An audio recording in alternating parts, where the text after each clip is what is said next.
नमस्कार। मैं CA Manmohan Jindal, x Canara bank and IBBI registered valuer in security and financial assets. So this video is very important for the customers. हम सब बैंकों से deal करते हैं, डे टू डे डील करते हैं। 140 करोड़ जनसंख्या है, सभी डील करती है। जनधन अकाउंट्स भी अब तो बहुत खुल चुके हैं और bank is now serving at your doorstep. तो हमें पता होना चाहिए कि what are the customer induced transaction, कि कस्टमर जो ट्रांजैक्शन करता है वह क्या मानी जाती हैं, और बैंक इंड्यूस ट्रांजैक्शंस, बैंक जो आपके खाते में ट्रांजैक्शन करता है वह क्या मानी जाती है। So customer induce transactions means all transactions including any credit or debit transaction done by a customer in his or her account। तो कस्टमर जो भी अपने खातों में, चाहे वो सेविंग हो, करंट हो, एफडी हो, लोन हो, कैसा भी अकाउंट हो, उसमें यदि कोई पैसा जमा करता है या कोई पैसा निकालता है, क्रेडिट करता है या डेबिट करता है, उस ट्रांजेक्शन्स को कस्टमर इंड्यूस ट्रांजेक्शन्स बोला जाता है कि ये ट्रांजेक्शन आपके द्वारा की गई है। इन ट्रांजेक्शन्स का नेचर है कि या तो ये फाइनेंशियल ट्रांजेक्शन्स होंगी इनिशिएटेड बाय और done at the behest of the account holder by the bank और थर्ड पार्टी, कि या तो फाइनेंशियल ट्रांजेक्शन्स होगी और ये जरूरी नहीं है कि आपके द्वारा ही की गई हो, ये on behalf of the bank या थर्ड पार्टी के द्वारा भी की जा सकती हैं यदि आप उन्हें अथराइज करते हैं तो। और यदि वो भी आपके बिहाफ पर आपके खाते में डेबिट या क्रेडिट ट्रांजेक्शन करते हैं तो वह भी आपके द्वारा ही की हुई मानी जाएगी। दूसरी है नॉन फाइनेंशियल ट्रांजेक्शन्स और तीसरी है KYC updation done in face to face physical mode और through digital channels such as internet banking और mobile banking applications of the bank.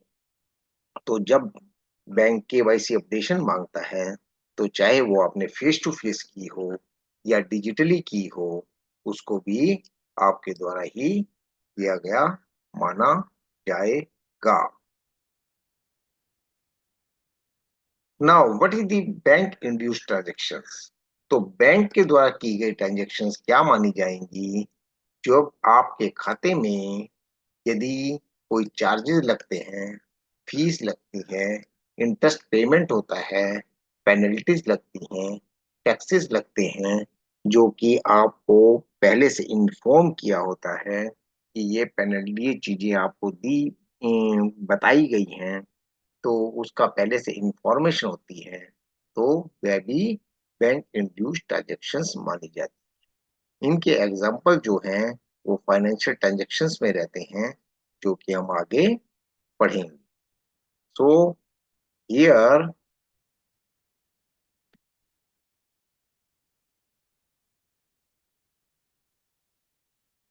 तो हमने यहाँ देखा था कि फाइनेंशियल ट्रांजैक्शंस इनिशिएटेड बाय और done at the behest of the account holder by the bank और थर्ड पार्टी। तो ये फाइनेंशियल ट्रांजैक्शंस क्या हैं, इसको भी हम देखेंगे। तो फाइनेंशियल ट्रांजैक्शंस हैं एटीएम, कैश विड्रॉल या डिपॉजिट। यदि आप कैश विड्रॉ करते हैं, डिपॉजिट करते हैं, एटीएम के द्वारा ऑपरेट करते हैं तो वह भी फाइनेंशियल ट्रांजैक्शंस में आएगी। आरटीजीएस है, NEFT, IMPS, UPI, AEPS, ABPS transactions. यदि आप इंटरनेट बैंकिंग ट्रांजैक्शन करते हैं, अपने घर से बैठ करके करते हैं, डेबिट कार्ड के द्वारा कोई ट्रांजैक्शन करते हैं, यदि कोई ट्रांसफर ऑफ फंड करते हैं, और रुपी अकाउंट से भी ये लिंक्ड रहता है। यदि चेक क्लियरिंग में डालते हैं, रेमिटेंस करते हैं by way of demand draft और विड्रॉल बाय ए थर्ड पार्टी थ्रू चेक, आपने चेक काट दिया घर बैठे बैठे, विड्रॉल किया थर्ड पार्टी ने, परंतु वो भी फाइनेंशियल ट्रांजेक्शन में आएगा और आपके द्वारा किया गया माना जाएगा। स्टैंडिंग इंस्ट्रक्शंस आपने कोई लगा रखी है किसी कस्टमर को देने के लिए, लोन में ट्रांसफर के लिए या किसी और मकसद से लगा रखी है, नच या डेबिट कार्ड या क्रेडिट कार्ड दे रखा है, ये भी एक किस्म का स्टैंडिंग इंस्ट्रक्शंस ही होता है।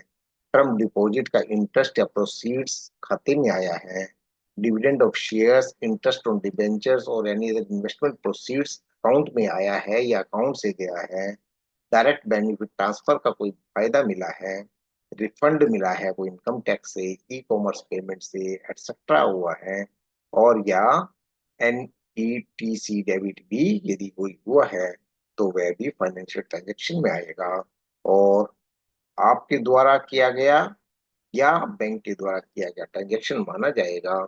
और बैंक के द्वारा ट्रांजेक्शन तभी होगा जब आपकी अथॉरिटी उसमें दी गई होगी। So we have seen financial transactions. Now, what are the non-financial transactions? So, an inquiry or request of any product, यदि आपने बैंक में जाकर कोई इंक्वायरी करी है, किसी प्रोडक्ट के लिए रिक्वेस्ट किया है, किसी सर्विस के लिए रिक्वेस्ट किया है और इनिशिएटेड किया है कि आपको एटीएम, इंटरनेट बैंकिंग दी जाए, मोबाइल बैंकिंग एप्लीकेशन दी जाए या third party application provider which requires two factor authentications and leaves a trail of audit for the purpose, और सक्सेसफुल लॉगिंग आपने इंटरनेट बैंकिंग का किया है, मोबाइल बैंकिंग का किया है, तो ये रिक्वेस्ट किया है तो ये नॉन फाइनेंशियल ट्रांजेक्शंस मानी जाएंगे क्योंकि अभी तक इसमें फाइनेंस इन्वॉल्व नहीं हुआ है। For example, this include the transactions such as change in transaction limit, request for issue of checkbook, credit card, debit card, nomination facility, balance inquiry, etc. etc. So this is on behalf of me. बहुत बहुत धन्यवाद। आप देखें, पढ़ें, समझें और अपना फायदा करें। नमस्कार।